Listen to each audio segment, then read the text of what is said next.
सावधान पिवळ वादळ घेऊन आलिया अहिल्या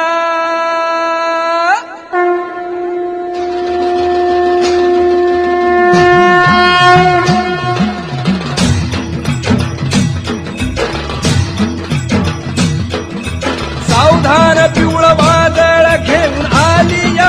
अहिल्या सावधान पिवळ वादळ घेऊन आलिया अहिल्या जखमी ती वाघीण सळसळती नागिण जखमी ती वाघीण सळसळती